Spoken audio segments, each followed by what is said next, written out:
পশ্চিমবঙ্গে একদিকে নারী নেতৃত্বের সরকার, অন্যদিকে নারীদের নিরাপত্তা নিয়েই ভয়াবহ প্রশ্ন ওঠে। একদিকে যুব শক্তি নিয়ে কথা হয়, আর অন্যদিকে একটা বড় অংশের যুব সমাজ তারা বেকার হয়ে পড়ে আছে।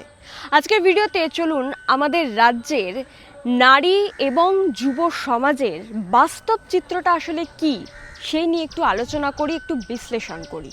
প্রথমে আসে নারীর নিরাপত্তার প্রশ্নে। একটা রাজ্যের মুখ্যমন্ত্রী যেখানে একজন নারী, সেখানে বারবার কেন নারীদের ওপর অত্যাচারের ভয়ঙ্কর ঘটনা সামনে আসছে? প্রশ্ন এখানেই ওঠে যে ব্যবস্থা তাহলে কোথায় ভেঙে পড়ছে। সরকারি তথ্য বলছে নারীদের বিরুদ্ধে অপরাধে দোষীদের শাস্তির হার মাত্র 17%, অর্থাৎ 100 জনের মধ্যে 83 জন দোষী অপরাধী কার্যত পার পেয়ে যাচ্ছে।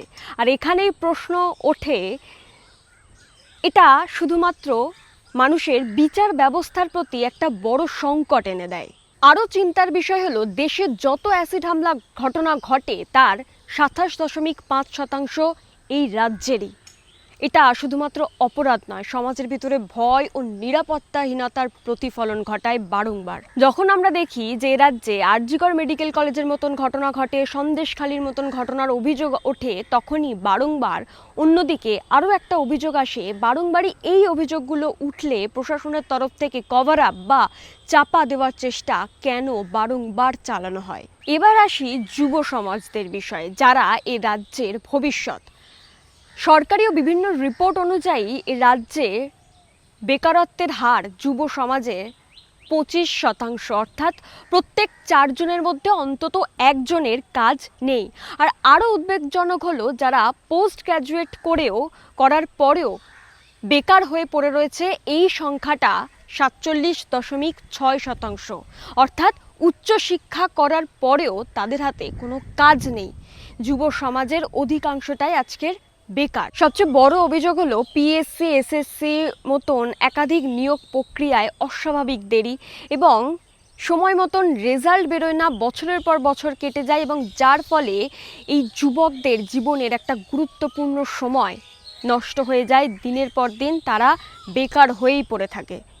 আর অন্যদিকে উঠে আসে টাকার বিনিময়ে চাকরি চুরির অভিযোগ।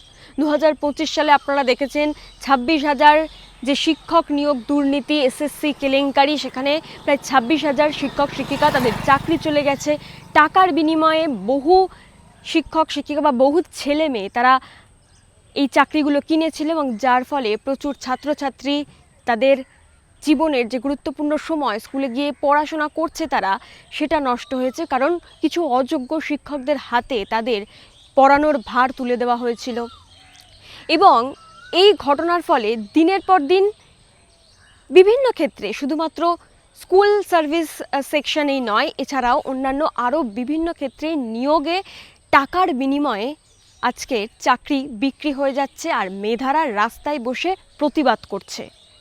আর যখন এই সমস্ত ক্ষেত্রে নিয়োগের সময় মেধার জায়গায় টাকা সিদ্ধান্ত নেয়, তখন বলতেই হয় এই রাজ্যে দিনের পর দিন মেধার মৃত্যু ঘটছে। আর এই পরিস্থিতির ফলে এই রাজ্যের বহু যুবক যুবতী তারা বাইরের রাজ্যে চলে যাচ্ছে ভালো চাকরির জন্য, ভালো কাজের খোঁজে। আর এটা শুধুমাত্র তাদের ব্যক্তিগত সমস্যার কারণে নয়, এর ফলে কিন্তু এই রাজ্যের ভবিষ্যৎও দিনের পর দিন দুর্বল হয়ে পড়ছে। আরেকটা বড় প্রশ্ন হলো, বারংবার যে সমস্ত শিক্ষা ক্ষেত্রে যে সমস্ত ক্যাম্পাস রয়েছে, স্কুল কলেজ, বিশেষ করে কলেজ ক্যাম্পাস, সেখানে বারংবারই সংঘর্ষের ঘটনা উঠে আসে।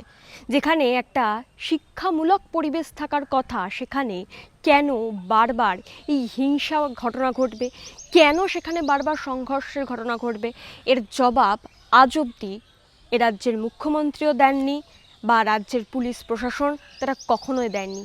সবটাকেই বারবার ধামাচাপা দেওয়ার চেষ্টা হয়েছে, শাসক দলের ইউনিয়নকে কভার আপ করার চেষ্টা হয়েছে, এবং দিনের পর দিন এটা হয়ে আসছে। আর এর ফলে শিক্ষাক্ষেত্রগুলি দিনের পর দিন রাজনৈতিক ক্ষেত্রে পরিণত হচ্ছে, রাজনৈতিক সংঘাতে ভরে উঠছে কলেজের ক্যাম্পাসগুলো। তাই শেষে বলতেই হয়, নারী নিরাপত্তা এবং যুব সমাজের ভবিষ্যৎ, এই দুটো নিয়ে কিন্তু এ রাজ্যে বড় প্রশ্নচিহ্ন রয়েছে। একদিকে কম কনভিকশন রেট, আর অন্যদিকে উচ্চ বেকারত্ব আর নিয়োগ দুর্নীতি। তাই প্রশ্নটা এখন সাধারণ মানুষের, এর থেকে বেরোনোর পথ কী?